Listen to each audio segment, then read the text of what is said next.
本日 S660 のドライブは大阪北部を出発しまして、近畿自動車道から阪和自動車道にと入ってきています。今日は和歌山を目指して高速道路を走っています。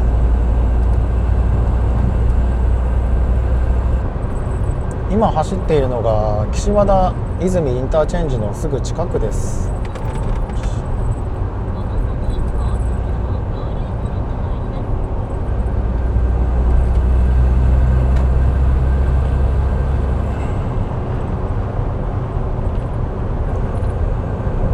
今日のドライブは高速道路で一気に走ってはいますけども、和歌山の北の方に向かっていこうと思ってます。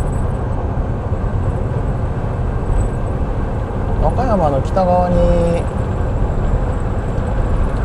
昔行った道の駅に根頃桜の丘だったのか、違うな、根頃歴史の丘だったかなっていうところがありまして、あそこで有名な桃パフェがありまして、まだ桃パフェは販売されていないんですけども、桃のスムージーとかが楽しめるんじゃないかなということで和歌山の方に行っております。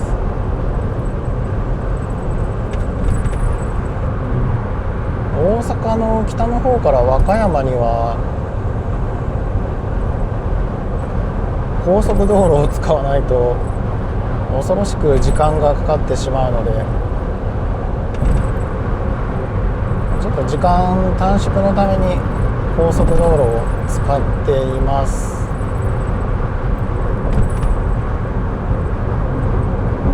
そもそもが大阪の街中走っててもドライブとしてはそこまで混雑してたら楽しめないかなと思いますので、和歌山まで行って和歌山のドライブを楽しもうというところですね。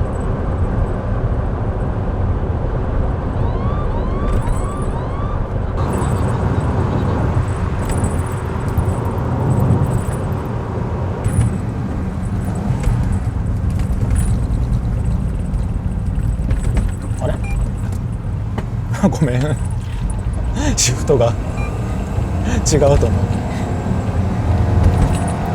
尾根入るともうすごい緑って感じよね。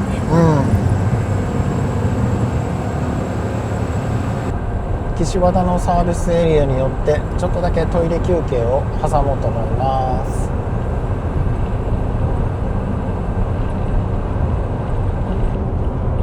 岸和田のサービスエリアに寄り道をします。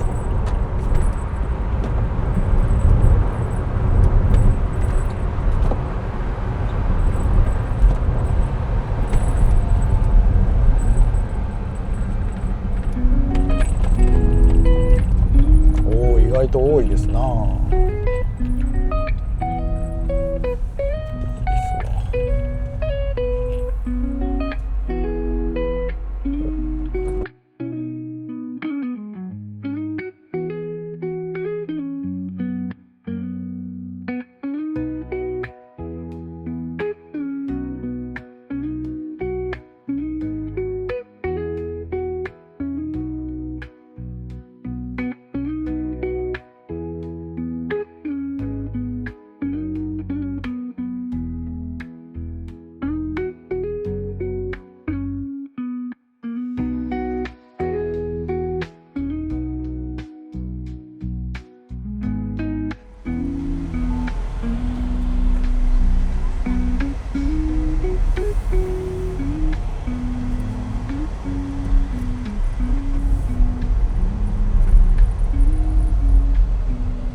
先で和歌山に入っていきますね。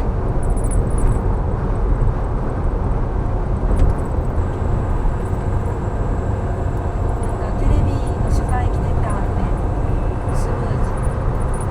ここから大阪府から和歌山県に変わっていきます。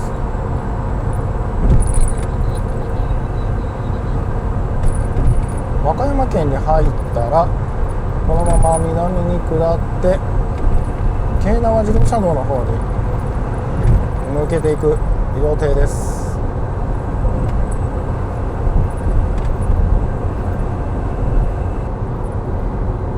和歌山ジャンクションから京奈和自動車道の方に入っていきます。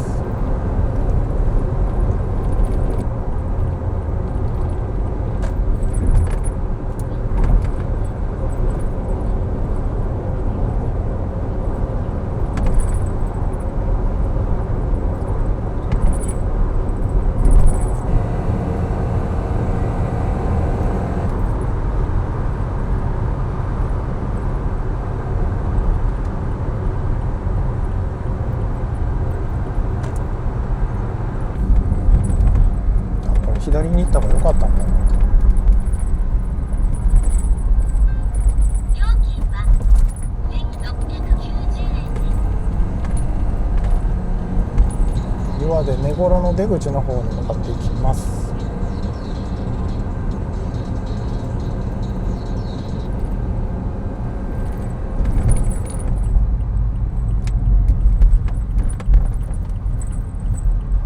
でこれ左ちゃうかな。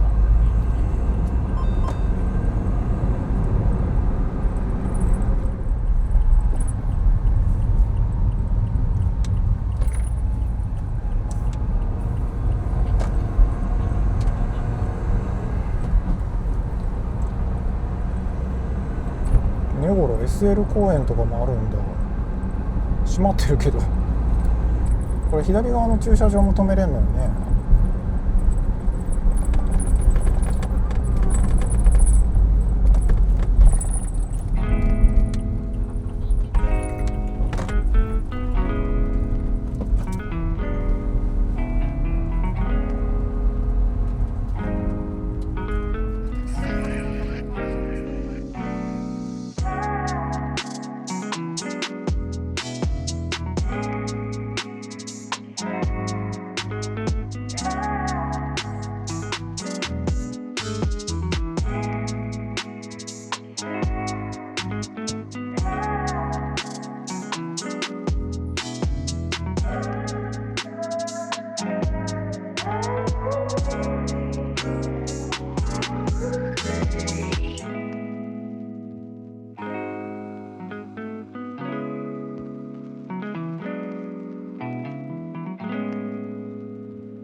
この時期にめっちゃあるね。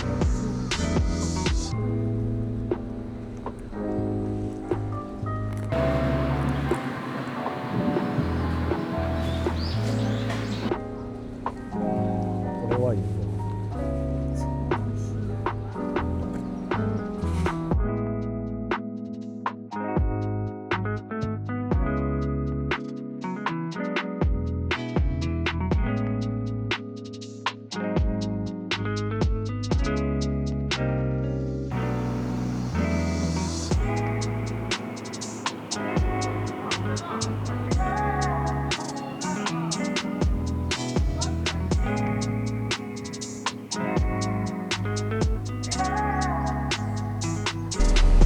はい、出発。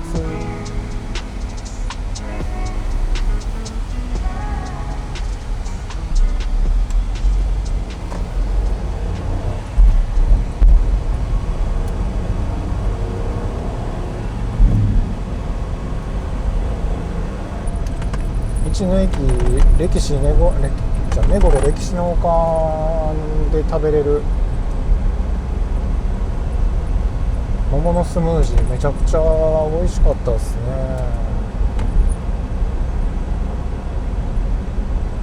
ここは根頃寺なんかいろいろありますね。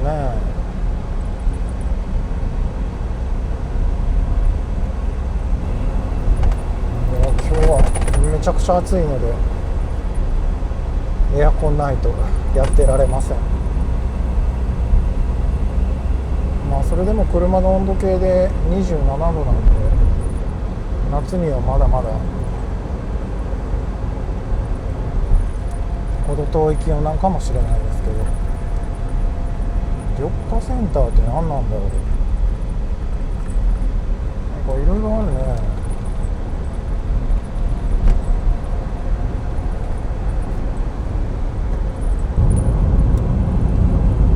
今は岩出市から紀の川市に入ってきてるんですけども、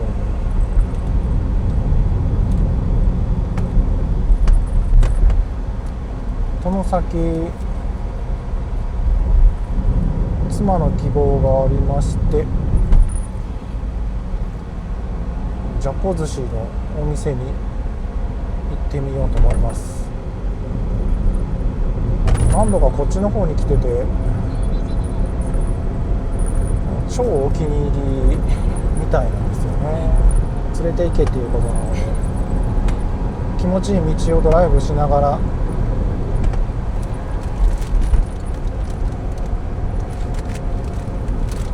じゃこ寿司のお店ですね、目指していきます。以前は道の駅葛城に行った時に買ってるんですけど、道の駅葛城で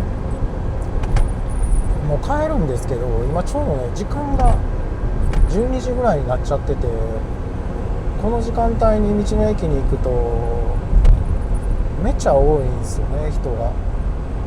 車が止めれるかどうかもちょっとわからんなということで、直接じゃあ出品してたお店に行ってみようと思い、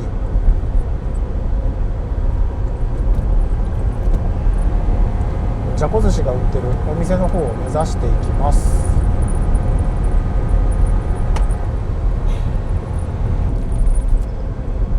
先ほどの根室歴史の丘の桃の今回はスムージーにしたんですけど、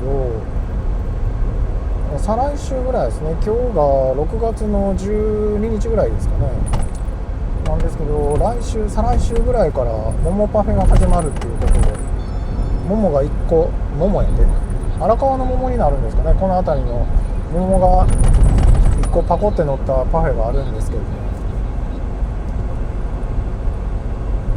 それがめちゃくちゃ人気らしいです。めっちゃ並ぶらしいので、去年も行きたいなと思いつつ行ってなかったので、今年は行こうかなと思って SNS で情報流れてきたんですけど、その再来週になってたんで、でもとりあえず桃のスムージーは飲めるっていうことだったので、スムージーだけ飲んだんですけどね。また機会があれば桃パフェも行ってみたいなと思いますけど、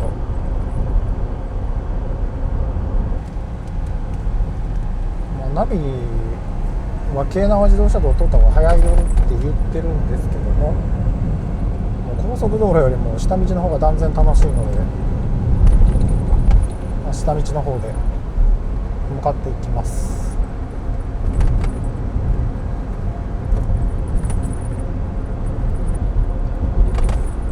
今から買いに行くじゃこ寿司っていうのはこの紀の川ですごく有名らしいです。何度か買って食べてるんですけど、確かに美味しいんですよね。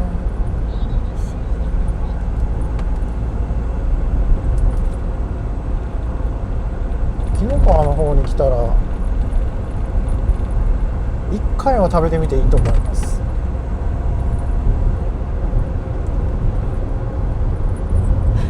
あと岩出市の方のさっきの道の駅で桃パフェの話ばっかりしてましたけど、中に増田ベーカーだったかな、増田ベーカーっていうおかき屋さんが一緒に入ってて、そこのおかきもめちゃくちゃ美味しいんですよ。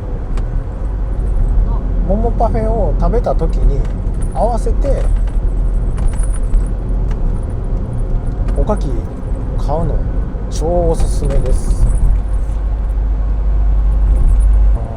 僕は大好きなんで結局今日も3袋ぐらい買っちゃいましたけど、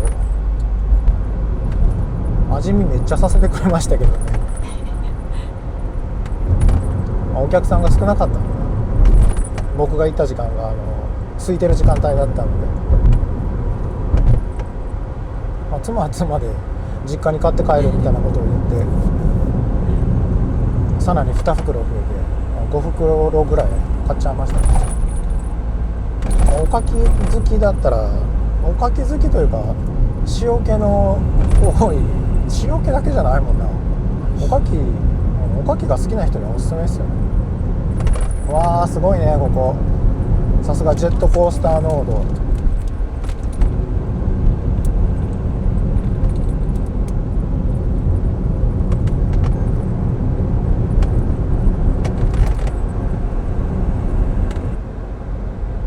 すごっ、 10% めっちゃアピールしてる。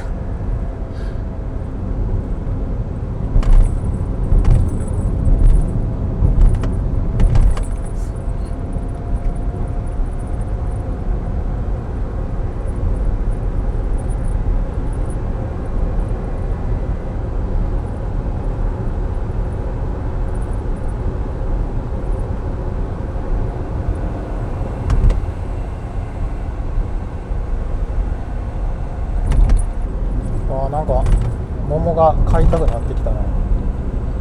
和歌山の方めっちゃうまいんですよね。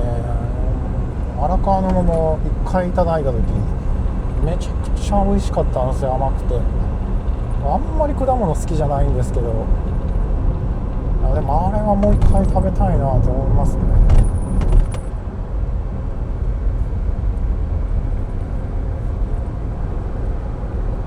これは気持ちいい道ですな。この道すごくいいやん。これ国道通るよりこっちの方がドライブするのは絶対いいっすよ。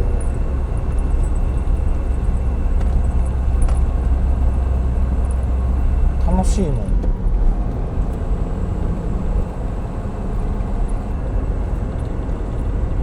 ただどうしても暑い時期はエアコンを使わないといけないんで、パワーはちょっと取られちゃいますけどね、 S63 のね。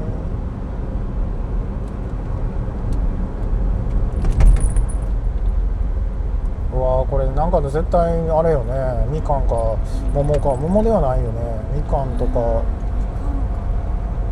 この辺やっぱり木の皮とかカズラギとか結構フルーツ推しやもんね。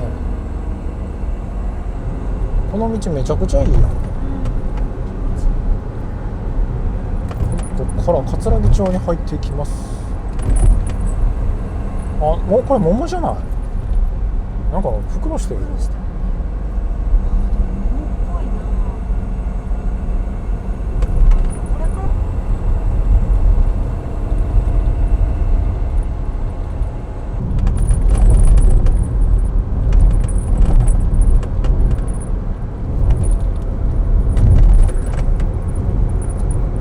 この道すげえな、このアップダウンという。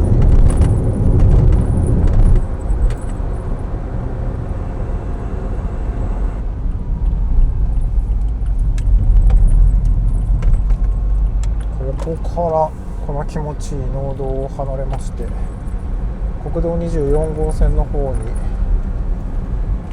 行きます。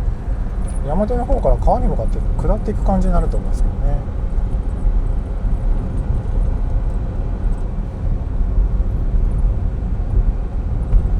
何これ。雑貨屋さん、カフェと雑貨屋さん。すごくいっぱい泊まってた。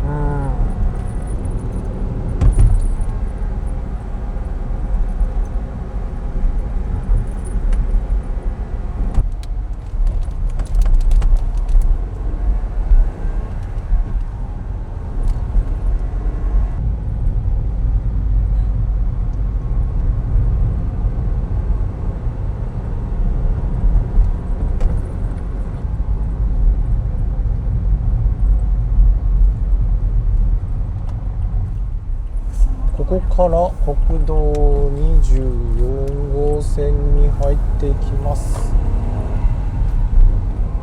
もう24号線に入るとすぐにお店があるようなんですけども、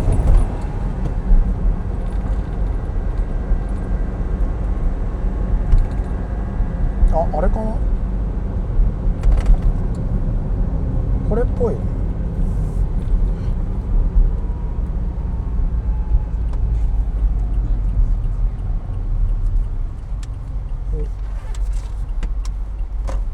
よいしょ。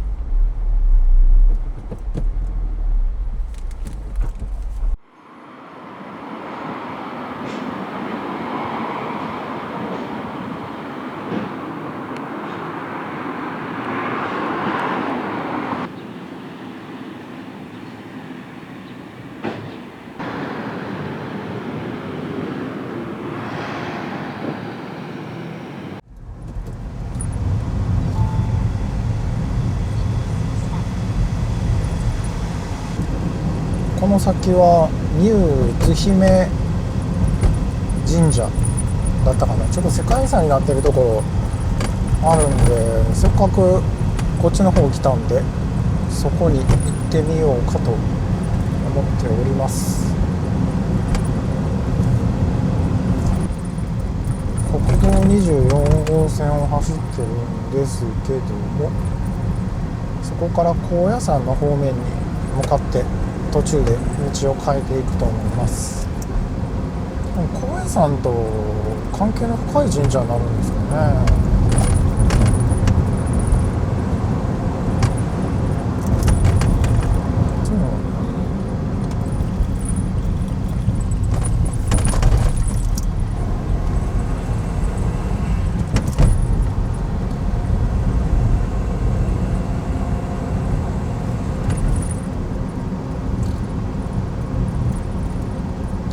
前に本当に広大な山々が広がりますね、この景色。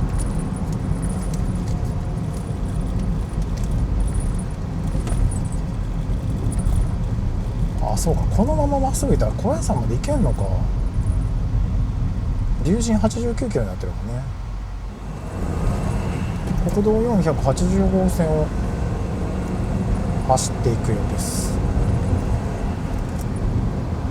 昔に高野山の方はですね、この道を通って高野龍神スカイラインまで走って龍神温泉行きましたけど、このドライブコースもめっちゃいいんですよね。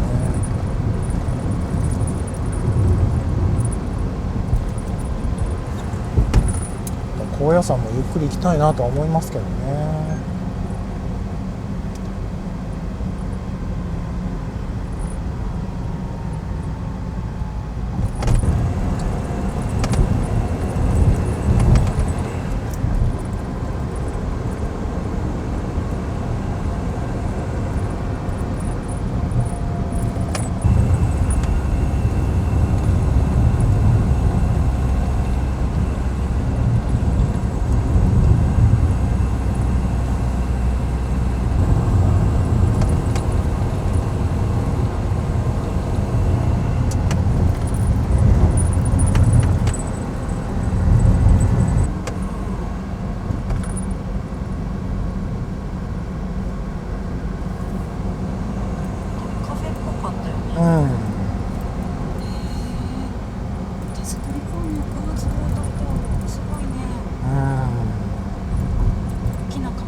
左の方に曲がっていきます。あ、まだ山登るんだ。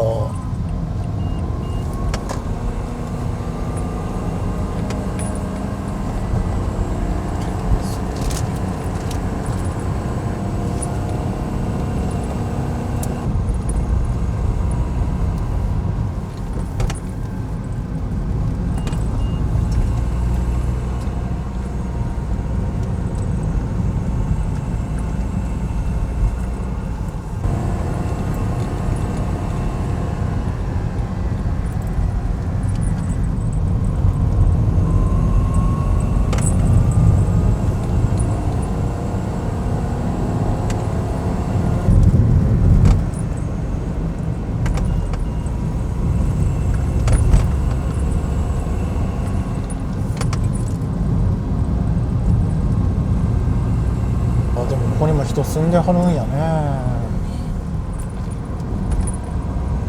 すごい。静かやろうね。景色もいいし。うわ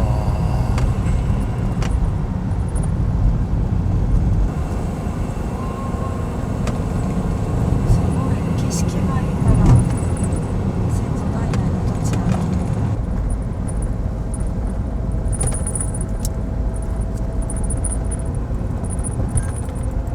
あ、綺麗ね。綺麗、すごい綺麗。ちょっと待って。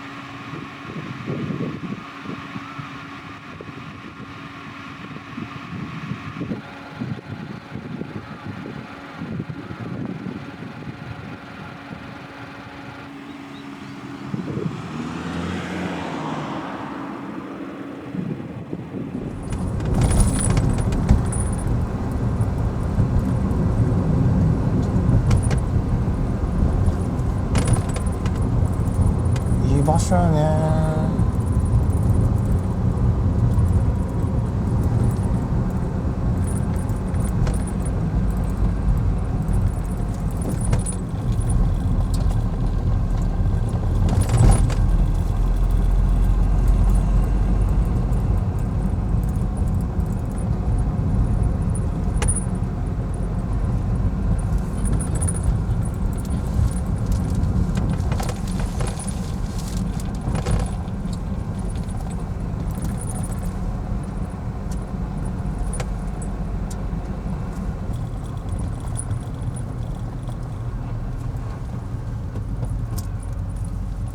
臨時駐車場ってなってね。第二駐車場に止めとく。な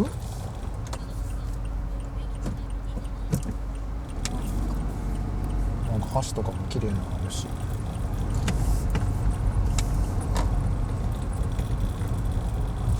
どこに止めてもいいんだろうか。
弁慶というところで買ってきた柿の葉寿司の鯛寿司とじゃこ寿司です。これが、妻の望むものでちょっと食べてみようと思います。ちょっと開けてみましょうか。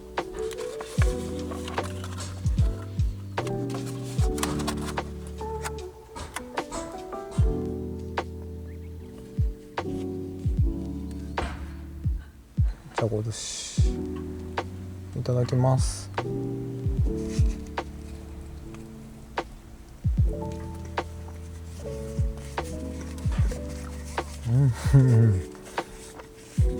もう甘辛いタレが何とも言えないですよね。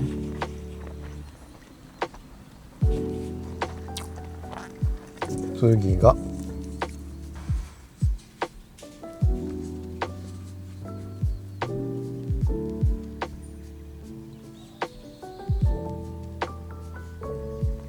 タイってなかなか柿の葉寿司で僕食べたことなくて、いただきます。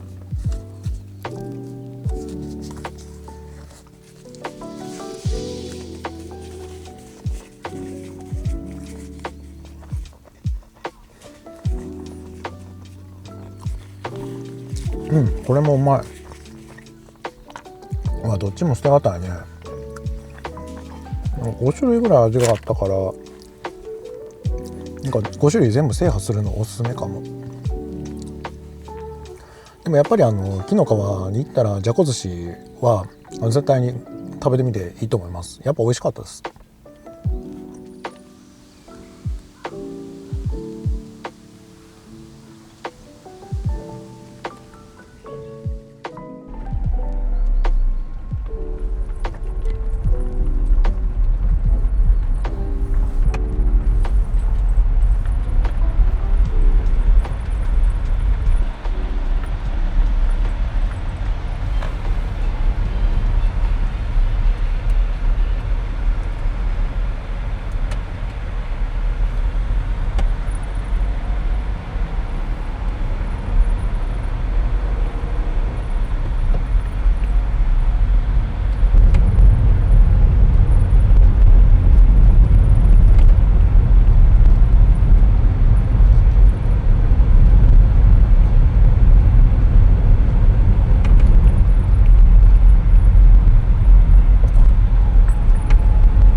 軽くドライブしようと思ってたので、このまま帰る方向に向かっていこうと思ってます。まあなるべく行きと同じ道は通らずにとは思うんですけど、大阪に戻るには高速を使うか下道走るかしかないので、まあ、そこは諦めて一筆書きにはなりませんけども、よし。これ後ろが映ってる。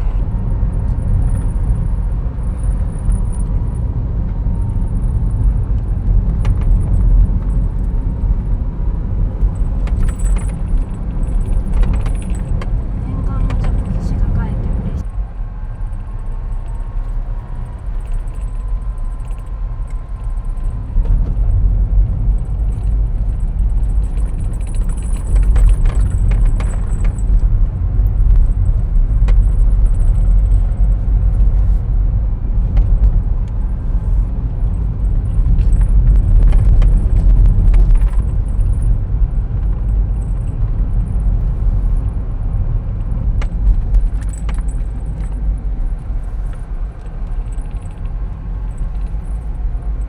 こっち側から上がってくる人あんまおらんのかな。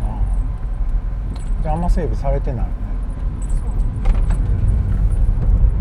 あ、ここに止めたらいいんじゃん。ほんまや。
これ紀の川フルーツラインらしいですよ。多分この先がフルーツラインなんじゃないかな。あ、そうな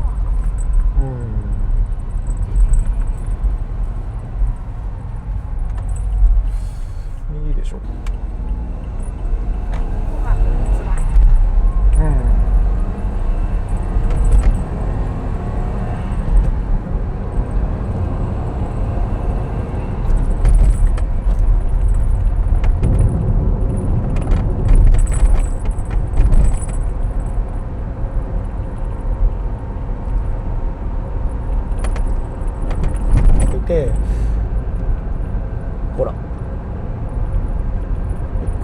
に入っていきます。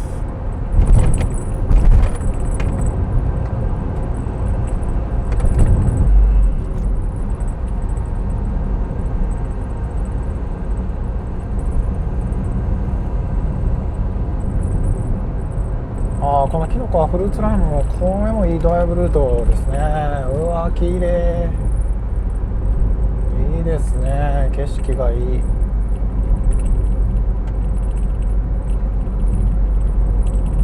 これなんですよね、ドライブの醍醐味って。まあ観光地に行くのもいいですけど、運転しながら見る景色っていうのもいいんですよね。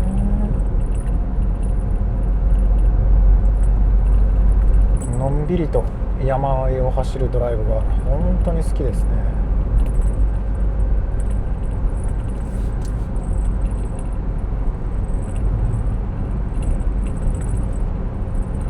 ちょっと妻のトイレタイムに付き合うので道の駅に寄ります。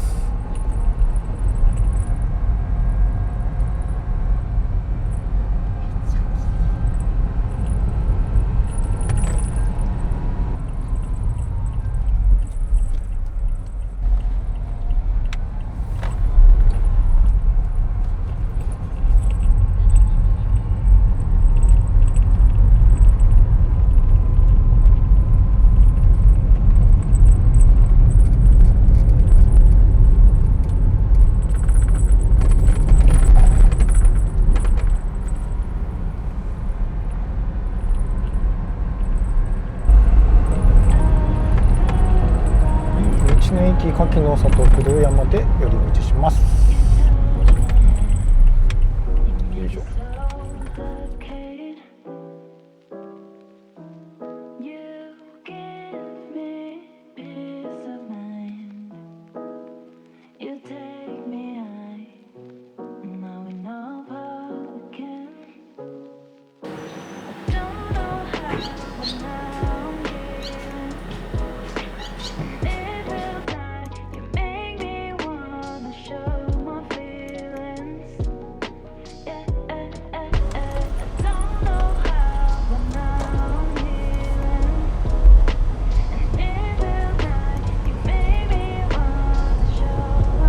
先はですね、今日はそこそこ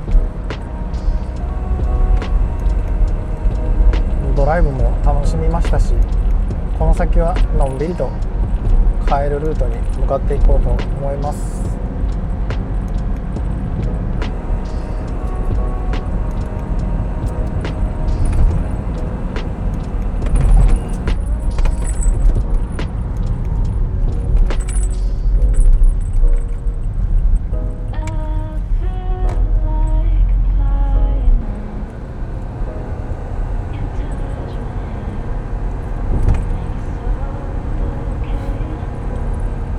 京奈和自動車道を通って奈良を経由して大阪に戻っていくルートが案内されたので、もうそれで帰ろうと思ってます。